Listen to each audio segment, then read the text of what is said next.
만들어 가시기를 바랍니다. 오늘은 대림절 세 번째 주일입니다. 그리고 우리는 다음 주일을 성탄 주일로 지키려고 합니다. 오늘 설교는 지난주 말씀에 이어 좀 드리려고 합니다. 그래서 제가 먼저 지난주 말씀을 좀 간략하게 정리를 하고 오늘 말씀을 좀 이어가려고 합니다. 제가 지난주에 설교 시간에 이 대림절은 예수님의 탄생을 기다리는 절기라는 말씀을 드렸고, 그리고 예수님은 이미 2000년 전에 오셨는데 지금 이 시대에 그럼 대림절은 뭘 기다려야 하느냐? 다시 오실 재림 예수를 기다리는 절기의 의미가 이 대림절에 있다는 말씀을 드렸습니다. 그리고 성경은 다시 오실 예수님에 대하여 증거하고 있는데 그 증거가 있음에도 불구하고 여전히 그 증거를 깨닫지 못하고 살아가는 사람들이 너무 많다는 말씀을 드렸고, 그리고 그 사람들이 왜 이런 징조를 깨닫지 못하느냐 하면 결국 하나님에 대하여 애써 외면하고 무시하고 받아들이지 않기 때문에 그 어떤 징조가 보인다 할지라도 그들 마음속에 깨달음을 줄 수 없었다라는 말씀을 제가 드렸습니다. 그래서 다시 오시는 예수님에 대하여 예수님이 언제 이 땅에 오실 것이냐, 다시 말씀드리면 이 땅의 종말이 언제냐, 그것을 물을 것이 아니라 예수님이 왜 이 땅에 오시느냐, 그 오심에 관한, 이후에 관한 질문을 하며 우리가 예수님을 기다리며 준비해야 한다는 말씀을 드렸습니다. 그래서 제가 세례 요한이 예수님이 오시는 심판의 말씀을 읽어드렸고, 그 증거로 제가 마태복음 3장 7절부터 9절까지 있는 말씀을 제가 읽어드렸습니다. 이 내용은 여러분들 보시는 것처럼 세례 요한이 바리새인들과 사두개인들에게 조상이 아브라함이기 때문에, 조상이 믿음의 조상이라는 아브라함이기 때문에 자기들은 스스로 그 후손이라 저절로 구원받는 것이 결단코 아니고 너희들이 잘못한 것이 있기에 반드시 심판을 피할 수 없을 것이다 라고 하면서 예수님의 오심에 대하여 세례 요한은 심판으로 오신다 라는 말씀을 드렸습니다. 제가 이 부분에서 이제 여러분들에게 묻고 싶은 것은 바로 이겁니다. 만일 예수님께서 오시는 것이 심판이라고 하면 여러분은 예수님을 기다리며 정말로 성탄들이 기뻐할 수 있는 성탄들이 되겠느냐, 이 성탄들이 정말로 행복한 성탄들이 되겠느냐라는 질문을 제가 지난 시간에 드렸습니다. 아마도 제가 이렇게 말씀을 드려서 여러분들 중에 의아스럽게 이 말씀을 들으셨던 분들이 계실 수도 있습니다. 온 세상이 예수님의 탄생을 즐거워하고 기뻐하는데 목사님은 왜 예수님의 성탄이 즐겁지 않고 기뻐하지 않느냐, 이렇게 얘기하시니 목사님 설교가 좀 이상하다라고 하면서 의구심을 가졌을 것이다 라는 그런 생각을 하게 됩니다. 여러분들의 자녀를 키우면서 한 번쯤 해보셨을 수 있는 말일 것 같기도 하고, 아이들과 외출을 했는데 아이들이 쇼핑센터에서, 지금은 뭐 커서 그럴 일 없겠지만 그러면 저 어린애가 저기 승리밖에 없겠습니까? 승리가 귀여워서 그런 애는 아닌데, 아무튼 쇼핑센터를 갔는데 우리 아이들도 그랬어요. 장난감 앞에서 떠나지 않는 거죠. 그걸 붙들어 매고 가져가야 된다고 떼를 쓰죠. 막 울지요. 막 뒤로 넘어가는 애들도 있잖아요. 막 주저하고. 그럼 엄마가 레이저를 발사하면서 집에 가서 보자고 인상을 팍 쓰죠. 사람들이 많으니까 때리고 야단칠 수는 없으니까. 그러면 그 아이가 집에 가는 시간이 즐겁고 행복하겠느냐, 이제 이겁니다. 저희 아이들이 다 커서 얘기하는데, 제가 광림교회 부목사 시절을 할 때 저희 아이들이 그때 어렸잖아요. 유치원 막 다니고 그보다 더 어린 애들이니까. 근데 부목사니까 집사람도 저녁 예배에 참석을 했고, 애가들이 어리니까 애들 데리고 같이 교회를 간단 말이에요. 뭐 그 넓은 교회가 다 자기들 놀이터지, 뭐 이리 뛰고 저리 뛰고, 목사님 설교가 뭐가 이렇게 재밌다고 그 초등 그 유치원 다니는 애들 듣겠어요? 안 듣지. 그러면 이제 우리 집사람이 레이저를 또 발사하죠. 왜냐면 주위에 다 신방전사님들이 보고 있거든. 이병수 목사 사무에다가 그 아들 딸이고 다 알거든요. 그러니까 거기서 야단을 못 치지. 그러면 뭐라 그러냐면 입을 꾹 다물고 집에 가자고 자 이제 이러겠죠. 그러면 그 아이들이 집에 가는 시간이 얼마나 즐겁겠어요. 야, 나 내 예배 끝나고 집에 간다. 가서 혼날 생각. 그래서 우리 애들은 그래. 엄마가 집에서 보자 그러면 제일 무서운 말이라고.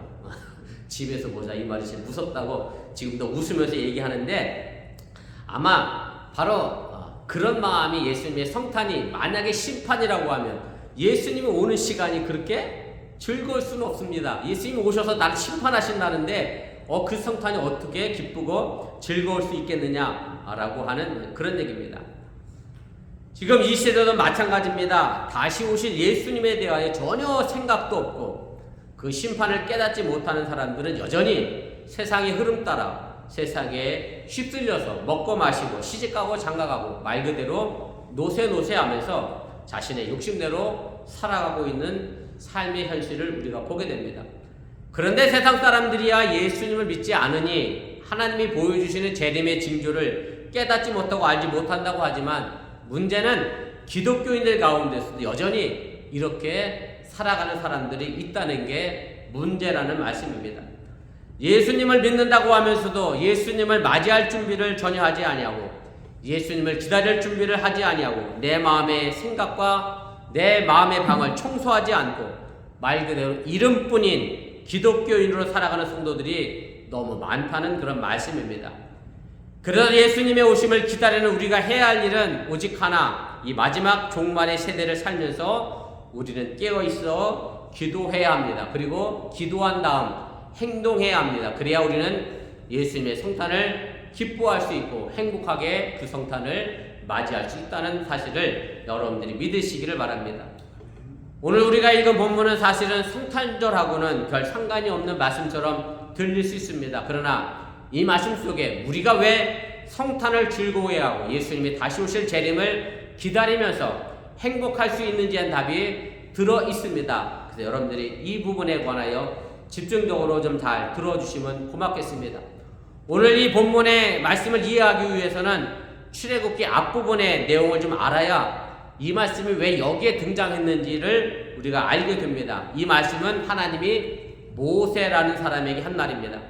하나님이 모세를 반석 틈에 두게 하시고 그리고 하나님의 손으로 모세를 덮어 보호하시겠다는 말씀인데 제가 설교를 마치고 파송의 찬송 시간에도 이 찬양을 제가 하겠습니다만은 사실 이 말씀 하나만으로도 우리는 충분히 우리에게 힘이 되고 위로가 되는 그런 말씀입니다. 왜냐하면 우리에게 수많은 어려움과 위험이 있습니다. 그런데 이런 어려움과 위험 속에서 하나님이 우리를 그냥 내버려 두지 않으시고 부서지지 않는 튼튼한 반석에 우리를 두시고 그것뿐만 아니라 그 위에 틈이 생길까봐 하나님의 손으로 우리를 덮어주신다고 하는 얘기인데 이것을 깨달아 안다라고 하면 정말 하나님의 은혜에 감사하지 않을 수 없기 때문에 그렇습니다. 저는 이 경험을 이미 암수술하고 항암치료하고 그리고 이제까지 내 인생의 삶에서 그리고 내 자녀들의 삶의 모습을 통하여 충분히 알고 체험하고 있습니다. 모세를 보지 않아도 저를 보기만 해도 하나님이 나를 반석에 세우시고 나를 손으로 덮어 보호하셨다고 하는 사실을 저는 뼈저리게 느끼고 체험하고 살아가고 있다는 그런 말씀입니다. 자, 그럼 왜 하나님은 이 말씀을 모세에게 하셨는지 그 내용을 알게 되면 우리가 왜 성탄을 기쁘고 즐겁게 맞이해야 하는 이유를 더욱 분명하게 알기 때문에 이 말씀에 주어진 배경을 잠시 먼저 짧게 설명을 좀 해보려고 합니다. 이스라엘이 애굽에서 430년간 종살이를 합니다. 그런데 하나님께서 모세라고 하는 지도자를 불러서 이스라엘을 말 그대로 애굽을 시킵니다. 말 그대로 애굽에서 탈출해서 하나님이 약속하신 젖과 꿀이 흐르는 가나안 땅, 지금의 팔레스틴 지역으로 이스라엘 백성들이 향해 떠나가게 됩니다. 그렇게 이스라엘 백성들이 애굽에서 벗어나 광야로 나가서 출애굽기 19장의 말씀에 보면 애굽 땅을 떠난 지 3개월 만에 시내 광야에 도착합니다. 거기가 왜 시내 광야냐면 그 광야 중앙에 시내 산이 있기 때문에 시내 광야입니다. 지금 시나이 반도라는 영어로 표현하고 있습니다만은 시내산에 도착합니다. 그리고 이 시내산에서 여러분들이 아시는 것처럼 하나님께서 모세에게 뭘 주시죠? 십계명이라고 하는 두 돌판을 모세에게 주시고 이스라엘이 지켜야 될 여러 가지 법들에 관하여 말씀을 해 주십니다. 모세는요, 그래서 하나님을 만나기 위하여 시내산으로 올라갑니다. 그런데 문제는 이 모세가 산에 올라가서 다시 내려올 기미가 보이지를 않았다라고 하는 얘기입니다. 물론 시내산에 올라간 모세가 거기서 평생 시내산에서 살 생각을 하고 올라간 것은 아닌데 하나님으로부터 십계명을 받아가지고 내려올 것을 분명히 알고 확실하고 있었지만 일주일이 지나고 열흘이 지나고 한 달이 지나도 마침내 40일이 다 됐는데도 불구하고 내려오지 않게 되니까 산 아래에서 모세를 기다리는 백성들이 불안해하면서 술렁거리기를 시작을 하게 됩니다. 처음에야 모세가 산에 올라갔을 때 모세가 곧 오겠지 라고 기다렸는데 시간이 점점 길어지니까 이스라엘 백성들 사이에 걱정이 생기기를 시작을 했습니다. 이 걱정은 산 위에 올라간 모세가 안전할까 하는 걱정이 아니라 자신들의 이익을 위하여 걱정을 하게 생겼다는 그런 말씀입니다. 무슨 걱정인가 하면 이스라엘 백성들이 애굽에서 나오기 전부터 하나님의 놀라운 이적과 하나님의 임재하심을 체험을 했습니다. 10가지의 기적을 가지고 10가지 재앙을 통하여 그들이 애굽에서 벗어났고, 그리고 모세를 통하여 하나님의 말씀이 주어졌는데, 그렇게 하나님의 이적과 하나님의 말씀을 준 그 모세가 더 이상 보이지 않게 되니까 자기들이 불안해하기 시작했다라고 하는 얘기입니다. 모세는 말 그대로 하나님의 말씀의 대변자였고 하나님의 기적을 보여주는 대형자 역할을 감당을 했습니다. 다시 말해 모세를 통해서 하나님의 말씀을 들었고, 모세를 통해서 하나님의 기적을 보았고, 모세를 통해서 하나님의 은혜를 체험했다는 말입니다. 그런데 모세가 시내산에서 내려오지를 않습니다. 그렇다고 해서 그들이 시내산에 올라가서 모세를 데리고 내려올 수도 없는 상황입니다. 그러니 여러 가지 근심과 걱정이 생겼고 불안이 생겨나기를 시작했다라고 하는 얘기입니다. 여러분들이 아시는 것처럼 한국이 지금 대통령 탄핵으로 인하여 대외적으로 국가적으로 신뢰도가 신인도가 하락할까봐 염려하고 경제가 불안해하고 이런 부분이 있는데, 왜? 지도자 한 사람이 공석이 되니까 그런 상황이 생기는 겁니다. 그런데 모세를 통하여 하나님을 보여주셨는데 하나님을 보여준 그 모세가 보이지 않으니까 자기들 생각에는 누가 함께하지 않는다는 생각이 들겠어요? 하나님이 함께하지 않는다는 생각을 하게 되고 모세의 안전과 염려보다는 자신들의 불안을 더 걱정하게 생겼다라고 하는 얘기입니다. 그래서 어떻게 하면 우리가 하나님을 볼 수 있을까 염려하고 걱정하다가 한 가지 제안을 하기를 시작합니다. 무슨 제안을 했느냐면 아론에게 찾아가서, 모세의 형이죠? 아론에게 찾아가서 우리를 인도할 하나님을 만들어 달라 이 얘기합니다. 하나님은 한 번도 형상을 보여주시지 않았는데 우리를 인도할 하나님을 만들어 달라 얘기합니다. 그런데 하나님을 만들 수는 없지요. 다시 말해서 하나님을 만들어 달라고 하는 얘기는 하나님을 볼 수 있도록 어떤 형상을 만들어 달라고 하는 그런 얘기입니다. 결국 뭘 만들어 달라는 얘기냐면 우상을 만들어 달라고 하는 얘기입니다. 그래서 아론은 너희들이 가지고 있는 금을 가지고 오라고 얘기하고서 그 금을 가지고 하나님의 형상을 만들었는데 어떻게 만들었어요? 송아지로 만들었습니다. 왜냐하면 하나님을 본 적이 없으니까, 하나님 한 번도 자신의 얼굴을 드러내신 적이 없으니까 자기들 나름대로 상상해서 금으로 금송아지를 만들었습니다. 그러자 사람들이 좋아합니다. 하나님을 다시 볼 수 있다라고, 하나님의 말씀을 다시 들을 수 있다라고 생각하면서 하나님의 이적을 다시 볼 수 있다라고 좋아하면서 그 금송아지 앞에서 제사를 하고 즐거워하고 먹고 마시고 춤을 추는 잔치를 벌이게 됩니다. 하나님 입장에서 보면 완전히 우상 숭배를 하고 있는 상황이고, 우상 숭배를 하지 말라고 하나님이 분명히 명령하셨는데도 불구하고 그들은 금송아지를 만들어 놓고 그렇게 우상 숭배하며 춤추고 노래하고 있었다라고 하는 얘기입니다.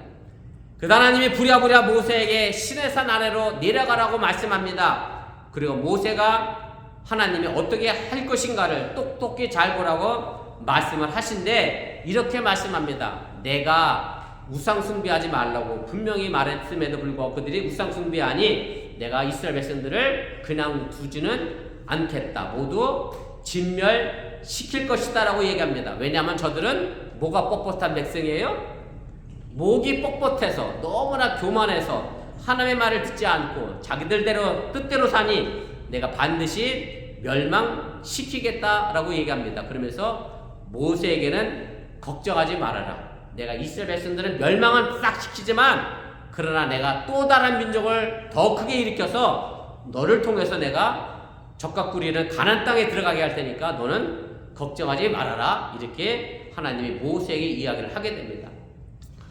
이 다음이 모세의 위대함이 나타납니다. 아마 저 같았으면 이렇게 대답했을 것 같아요. 하나님 참 잘 생각하셨습니다. 저도 저 이스라엘 백성 때문에 얼마나 속이 터지는지 모르겠습니다. 조금만 기적을 베풀면 와 하나님이 우리와 함께 하신다 그랬다가 조금만 목이 마르고 먹을 것이 없으면 불평하고 원망하고 우리가 죽을 데가 없어서 이것까지 끌고 와서 우리를 죽게 하느냐, 애굽에서 종살이할 땐 그래도 고기도 먹고 살았는데 이렇게 불평하는 이스라엘 백성들이 너무나 저도 힘들었습니다. 그러니 이참에 싹 쓸어보시고 하나님 말씀 날 잘 듣는 새로운 백성을 일으켜서 가면 참 좋겠습니다. 모세가 지도자 역할을 안 하겠다는 것도 아니고 누가 먼저 제안했어요? 하나님이 쓸어버린다니. 모세, 제가 모세 같았으면 저 같으면 그랬단 얘기죠. 기도 순서에 교회도 안 와. 마음 좀 상했다 교회 안 와. 누구 때문에 교회 안 와. 아우 이런 사람들 보면 저도 속상하잖아. 그러면 싹 여러분 다 쓸어버리고 새로운 교인 모아다 놓고 제 말 잘 듣는 교인하고 목회하면 나 편하겠다. 이런 생각 왜 안 들었어요? 그 모세는요 그런 생각 들었을 것 같은데 아니야. 모세는 그렇게 하지 않습니다. 저도 여러분들을 버리지 않습니다. 걱정하지 마세요. 모세는 하나님께 뭐라고 얘기하냐면 하나님이 애굽에서 이 사람들을 가나안 땅을 이끌어가겠다고 끌고 나왔는데 그럼 애굽에 있는 사람들이 뭐라고 하겠습니까? 기껏 종살이하고 있는 이스라엘 백성들 끌고 나가더니 지 하나님은 광야에서 전부 자기 백성들을 뭐 했다? 죽였다 할 거 아닙니까? 이 하나님 뭔 망신입니까? 애굽 사람들에게 어떻게 보이겠습니까? 다른 민족에게는 어떻게 보이겠습니까? 그러니 하나님 그 마음을 거두어 달라라고 다시 하나님께 간청을 합니다. 그러면서 하나님이 약속하지 않았느냐? 젖과 꿀이 흐르는 가나안 땅에 이스라엘 백성들을 인도하시겠다고 약속하지 않았느냐? 조상 때부터 약속한 약속이니 하나님 그 약속을 제발 지켜주세요라고 하나님께 간청하고 이야기를 하게 됩니다. 그래서 하나님이 그 이야기를 듣고 마음을 돌리시면서 하나님의 약속을 내가 지키겠다라고 이야기를 하게 됩니다.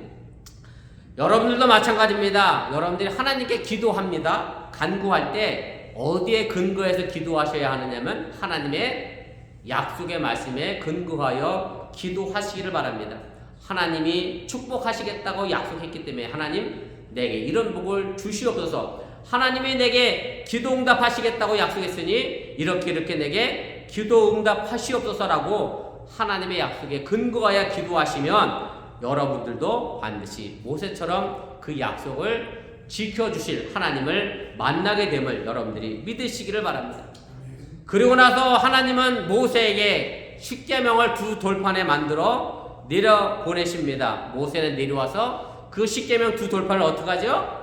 금송아지 위에 앞에서 춤추고 있는 이스라엘 백성들에게 던져서 금송아지를 부숴버리게 됩니다. 그리고 하나님의 심판이 임하게 되는데 그날 우상 숭배했던 3,000명이 죽게 됩니다. 그리고 나서 모세는 하나님께 중보 기도를 합니다. 하나님 앞에서 우상 숭배한 이 백성들을 용서해 달라고 기도하는데 그러면서 모세의 위대한 고백이 등장합니다. 출애굽기 32장 32절 말씀인데 앞에 화면에 있습니다. 함께 읽어보겠습니다. 그러나 이제 그들의 죄를 사하시옵소서. 그렇지 아니하시면 원하건대 주께서 기록하신 책에서 내 이름을 지워버려 주옵소서. 이스라엘 백성의 죄를 용서하지 않으시면 차라리 자기 이름을 하나님의 책에서 빼달라고 하는 얘기예요. 일종의 하나님께 뭐 한 거죠? 협박을 한 겁니다. 자기 이름은 하나님이 절대 빼주지 않을 거 아니까 이스라엘 백성들의 죄를 용서하지만 저를 좀 하나님의 이름책에서 좀 빼주세요 라고 이야기합니다. 이런 고백은 로마서에도 등장합니다. 사도 바울이 이 말씀을 그대로 인용해서 뭐라고 얘기했느냐면 유대 민족이 멸망받게 되면 차라리 내 이름을 하나님의 생명책에서 뭐 해달라고 했냐면 빼주세요. 내 민족은 꼭 구원받게 해주세요 라고 하나님께 간절히 기도했던 사도 바울의 고백도 여기에 근거해서 이야기했던 아주 유명한 고백을 하게 됩니다. 나 혼자 하나님의 말씀을 따랐다고 나만 구원받는 것을 모세는 원하지 않았고 모두 구원받았으면 좋겠다고 말하면서 모든 사람의 죄를 용서해달라고 이야기했고 하나님은 그 기도대로 모든 백성의 죄를 용서를 하시겠다라고 또 약속을 합니다. 그러면서 모세에게 또 이렇게 얘기하세요. 그래, 내가 약속을 했으니 약속대로 젖과 꿀이 흐르는 땅에 내가 이스라엘 백성들은 인도하겠다. 그리고 이방 민족의 공격도 내가 다 막아주겠다. 그래서 젖과 꿀이 흐르는 가나안 땅에 잘 도착하도록 내가 책임을 져주겠다. 내가 약속했으니 그 약속은 내가 반드시 지키겠다. 그러고 나서 이런 충격적인 말씀을 또 하시게 됩니다. 출애굽기 33장 3절입니다. 앞에 화면에 있습니다. 함께 읽겠습니다. 너희를 젖과 꿀이 흐르는 땅에 이르게 하려니와 나는 너희와 함께 올라가지 아니하리니 너희는 목이 곧은 백성인즉 내가 길에서 너희를 진멸할까 염려함이라. 어찌 생각해보면 하나님이 이스라엘 백성들에게 지금 뭐 하신 상황이에요? 완전히 삐진 상황 아닙니까? 하나님의 말을 안 들으니까 야, 내가 약속은 내가 지킬 테니까 그래, 그러면 너희들만 가라. 나는 거기 안 가겠다. 너희들하고 내 도저히 같이 갈 수는 없겠다. 그렇게 마치 삐진 것처럼 보이지만 결코 그것은 아니라는 것을 여러분들이 이해하시길 바랍니다. 그러면서 하나님이 왜 같이 안 가시겠다고 약속하신 이유를 말씀하시는데 그게 뭐냐면 이렇게 되어 있어요. 너희는 목이 곧은 백성인즉 내가 길에서 너희를 진멸할까 염려함이라. 하나님이 또 같이 가시면 이스라엘 백성들이 예전처럼 또 뭐 할 것 같아요?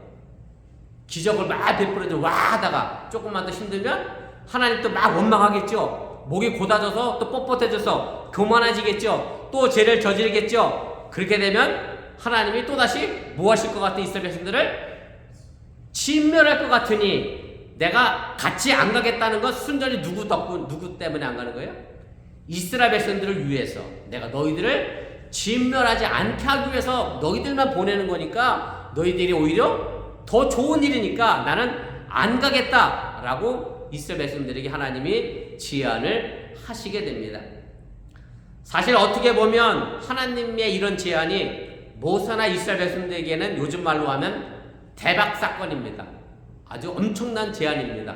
굿딜입니다. 굿딜. 왜 굿딜이에요? 이렇게 생각하면 굿딜입니다. 하나님이 약속대로 가나안 땅은 가게 해주신대. 요즘 말로 하면 하나님이 우리에게 복을 주시겠다고 약속한 건 주시겠대. 은혜는 은혜대로 주신다는 얘기입니다. 그 대신 우리가 잘못할 때 뭐도 안 하실 거예요? 같이 안 가니까. 같이 가다가 징계할까봐, 진멸할까봐 같이 안 가신다 했으니까 같이 안 가겠다는 뭐도 안 하시겠다. 너희들 잘못할 때 징계도 안 하시겠다. 복은 주되 징계는 안 하시겠다. 장로님 이런 제안을 하시면 내가 너한테 투자를 하는데 손해보지는 않게 해주겠다. 얼마나 좋아. 그죠? 얼른 덥석 받아야 되잖아. 이런 제안은 얼마나 좋아요. 하나님 복은 복대로 주시고 우리가 뭘 잘못해도 야단도 안 치고 뭘 잘못해도 징계도 안 하고 뭘 잘못해도 진멸도 안 하고 얼마나 좋은 제안입니까? 저 같으면 얼른 받을 것 같아. 그런데 모세의 위대함이 여기 또 나옵니다. 모세는 이 제안에 대하여 받지 않습니다. 거절합니다. 그러면서 이렇게 얘기합니다. 하나님, 이런 일은 누구도 하느냐면 이방 민족의 신도 합니다. 이방 민족의 신도 우상도 복을 달라고 하면 복을 줍니다. 그런데 내가 지금 바라는 건 복이 아니라 하나님 우리를 떠나가시면 하나님 없이 우리가 홀로 살아갈 수는 없습니다. 내가 바라는 것은 복이 아니라 나와 함께 하시는 하나님의 임재를 바라는 겁니다. 나와 함께하는 하나님을 바라보기 때문에 제가 이 제안을 받아들일 수 없습니다라고 이야기하게 됩니다. 우리가 여기서 생각해야 할 것이 바로 이것입니다. 우리는 하나님보다 뭐를 더 좋아하죠? 하나님이 주시는 축복을 좋아합니다. 이렇게 생각하는 신앙인들이 너무 많아요. 좀 더 쉽게 말하면 우리 한비가 왔는데 한비한테 아버지가 용돈을 엄청나게 주고 아버지는 차라리 저 멀리 살았으면 좋겠다 그러면 아버지가 좋을까? 아버지는 저 아프리카 가서 돈 많이 벌어오시고 저한테 용돈을 주시면 저는 아버지 없어서 저 혼자 잘 살 수 있습니다. 이런 거랑 똑같은 거예요 지금 상황이. 그런데 대다수의 기독교인들이 이렇게 살아요. 하나님은 나랑 없어도 괜찮은데 나에겐 뭐는 있어야 돼요? 하나님의 축복은 내게 있어야 됩니다 라고 사는 것이 참 문제라고 하는 얘기고, 아버지는 아버지 존재 자체로 우리에게 복이 되는 겁니다. 아버지께서 주시는 그 뒤에 용돈은 부산물이지 아버지 용돈이 복이 아니라 아버지 존재 자체가 복이 된다라고 하는 얘기고, 요즘 자녀들은 그런 자녀들도 진짜 많아. 아버지는 없어도 되니 제게 돈만 벌어다 주세요 라는 자녀들이 우리 교회는 없는데, 그런 자녀들이 있는 것도 현실의 모습인데, 아무튼 하나님은 우리와 함께하는 것이 우리에게 더 복이 된다라고 오늘 모세는 이야기했고, 모세의 위대함이 바로 여기 있고, 우리는 그 모세의 위대함을 우리가 또한 배워야 한다는 사실을 여러분 잊지 마시길 바랍니다. 자, 그러면서 이제 다 왔어요. 그러면서 하나님이 그럼 내가 같이 가겠다 약속을 하셨어요. 그랬더니 모세가 이렇게 얘기합니다. 그럼 하나님이 같이 가시겠다고 하는 약속을 했는데 그 증거를 좀 보여주세요 하면서 하나님의 영광을 보여달라는 것이 오늘 본문 18절 말씀의 시작입니다. 오늘 출애굽기 33장 18절에 이렇게 얘기해요. 모세가 이르되 원하건대 주의 영광을 내게 보이소서라고 얘기합니다. 그랬더니 하나님이 19절에 네 앞에 증거로 내가 보여주겠다라고 말씀하시면서 20절에 이렇게 말씀합니다. 또 이르시되 네가 내 얼굴을 보지 못하리니 나를 보고 살 자가 없음이니라. 내 얼굴을 보면, 하나님의 임재하심을 경험하게 되면, 하나님의 영광을 보게 되면 죄 지은 모세뿐만 아니라 죄 지은 모든 인간은 어찌 될 수밖에 없어요? 죽을 수밖에 없기 때문에 내가 너를 위해서, 너를 죽지 않게 하기 위해서, 너를 살려주기 위해서 내가 내 얼굴은 보여주지 않겠다. 다만 어디는 보여주겠다? 오늘 33절에 내 등은 내가 보여주겠다. 그래서 하나님이 모세에게 얼굴은 보여주지 않지만 내 등은 보여주겠다라고 얘기하면서 이렇게 말씀합니다. 그러면서 뭐라고 얘기했느냐면 21절부터 23절입니다. 우리 다 같이 다시 한번 읽어보겠습니다. 여호와께서 또 이르시기를 보라 내 곁에 한 장소가 있으니 너는 그 반석 위에 서라. 내 영광이 지나갈 때 내가 너를 반석 틈에 두고 내가 지나도록 내 손으로 너를 덮었다가 손을 거두리니 내가 내 등을 볼 것이 얼굴은 보지 못하리라. 이 대목에서 반석이라고 하는 말에 우리가 주의를 좀 기울여 봐야 합니다.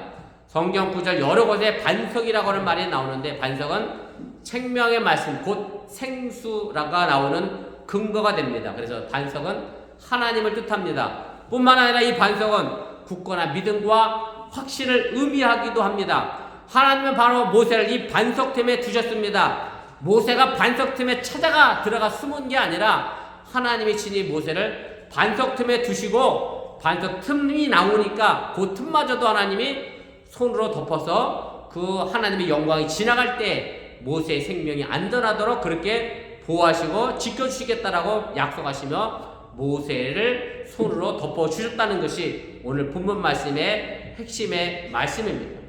그런데 여기에 더 큰 뜻이 있습니다. 모세를 보호하시려고 그 손으로 덮은 것이 아니라, 제가 이제까지 얘기했던 것처럼 이스라엘 백성들이 늘 죄를 지어왔잖아요. 결국 하나님의 손으로 덮으신 것은 뭐를 덮어주신 거예요? 우리의 모든 죄를 덮어주신 겁니다. 그래서 모세가 살아났지, 모세의 죄를 덮어주지 않았다면, 우리의 죄를 하나님이 덮어주지 않았다면 우리는 하나님의 임재를 경험할 때 죽을 수밖에 없는 존재이기 때문에 이 땅에 살아낼 사람이 아무도 없다라고 하는 사실을 여러분들이 믿으시기를 바랍니다. 바로 이것이 우리가 예수님의 성탄과 재림을 기대하면서 기뻐하고 즐거워야 할 이유가 바로 여기에 있습니다.